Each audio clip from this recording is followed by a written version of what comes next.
Hi, normally I try not to do videos on Sabbath, but I figured somebody might get some value out of this. So this is essentially a bug-out kit. Now, I realize most people put stuff in backpacks. You can kind of fit more in a car, so that's what we're doing.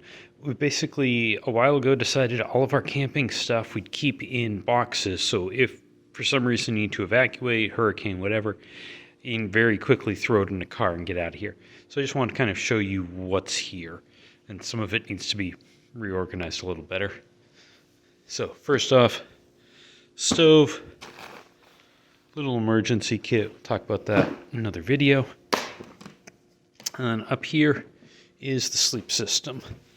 And yes, I'm mostly going through this on video to double check that I've got everything. These are 2 sleeping pads. Trying to make a mess. Got tent poles, tent body. Check that I've got. I want to feel stakes. Okay, there's stakes. Stakes in there. Extra hygiene stuff. And a trash bag. You can take a large, basically dry bag, stick a regular trash bag in it, and it makes for a wonderful trash bag to use out in the woods. Put this back together. Should actually put this in the other way so the most useful stuff's on top. The stuff we need first is going to be on top.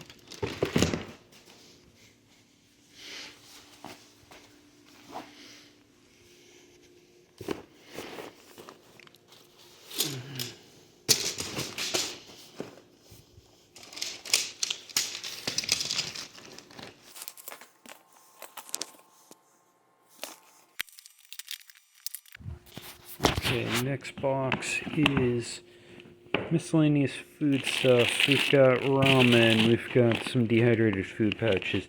I wouldn't really recommend these anymore because they've gotten just stupid expensive.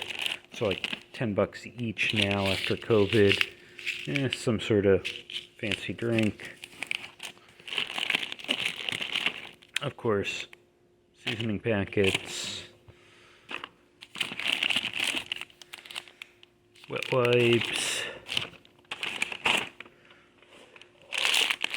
oatmeal, some more soup noodle packets, instant coffee there with the Folgers, some spicy chunky tuna, cool.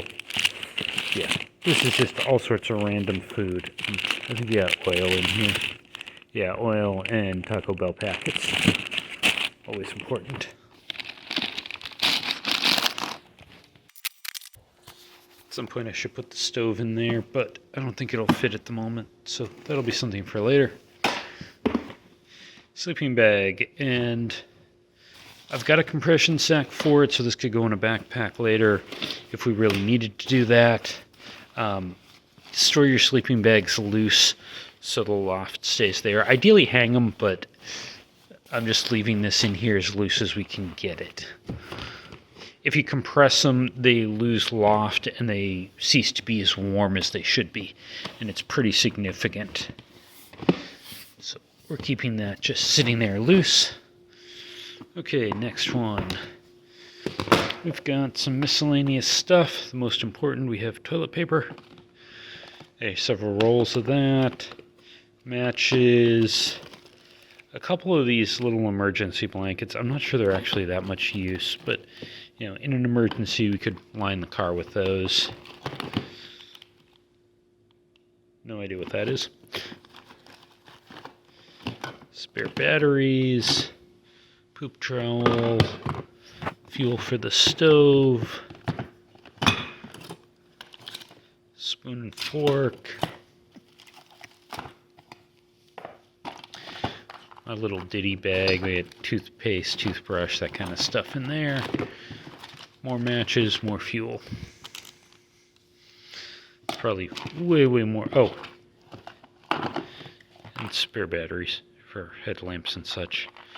That's actually 1 spare battery for my pocket flashlight and enough for a headlamp.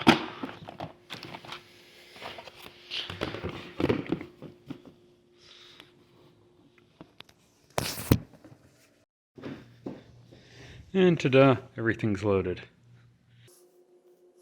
Got sleeping bag, everything else, day packs and boots down there.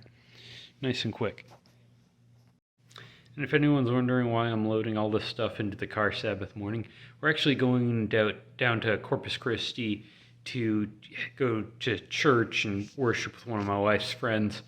And then we're going to camp out at a state park overnight, hit the USS Lexington Museum, then probably camp out another night at a different state park, for your reservations, and then go see the Goliad Historic Site, and then come back, taking advantage of the long weekend. The U.S. Constitution does not and cannot promote, recognize, make legal or illegal anything having to do with freedom of religion. So we got into the campsite a little late, just pitched the tent next to the car. We used the table that was already there for cooking dinner. Now, in the morning, what we discovered is there's a lot of condensation on the inside of the tent. The screen body's a little hanging, Looks like it and ripped there. there's some rips in the inner tent. Nothing left there. Yeah, there was water. It was nice.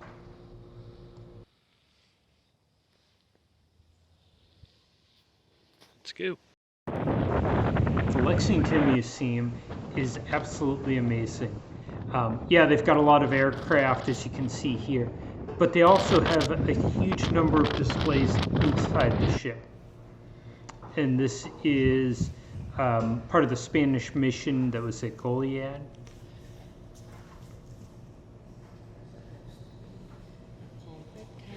Yeah, probably.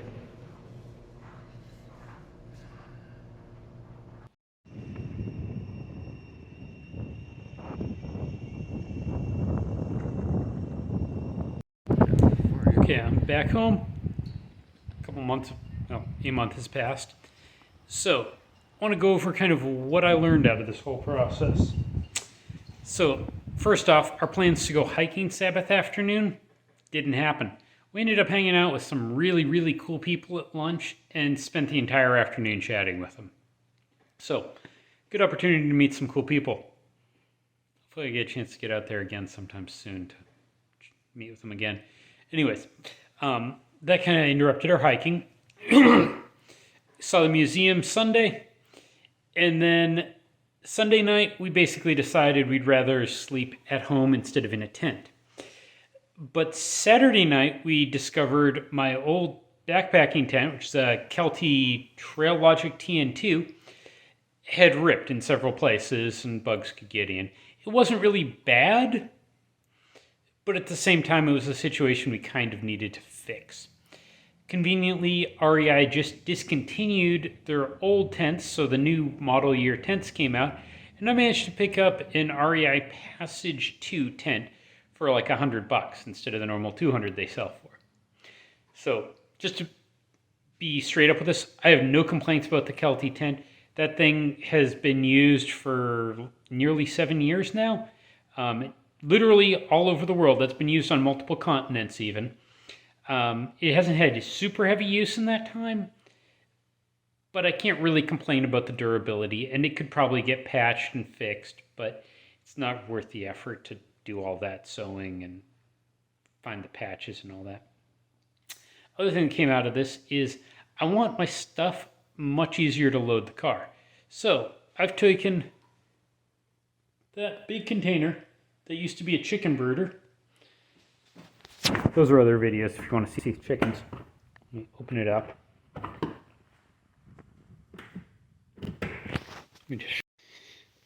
And we've taken this thing. First off, on the top, we've got our two-person sleeping bag. Pull that out of the way. Cook kit, still there. There's the sleeping bag at the end. Oh, sorry, tent here, our new tent. If you can see that without light. Okay, there you go. New tent. And all of the boxes I had previously fit nicely on the bottom.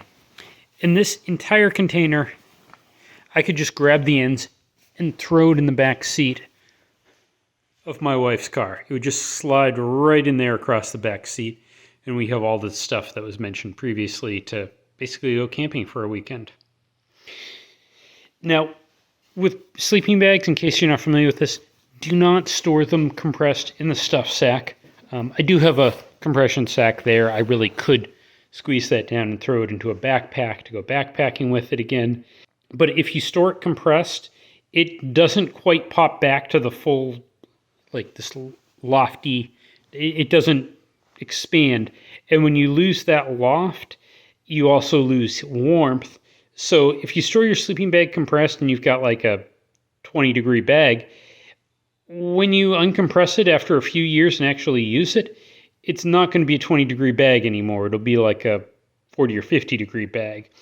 So sleeping bags, keep them mostly uncompressed as much as you can. Normally you'll hang it in a closet so the entire bag's just hanging down, but hopefully this will work since it's just laying loose here on the top. Overall, it was a really good weekend. If you get a chance to go out to Galveston, I think it was the Lexington Aircraft Carrier Museum. It's really cool. I would highly recommend it. Anyways, that's it for now. Hope it was helpful.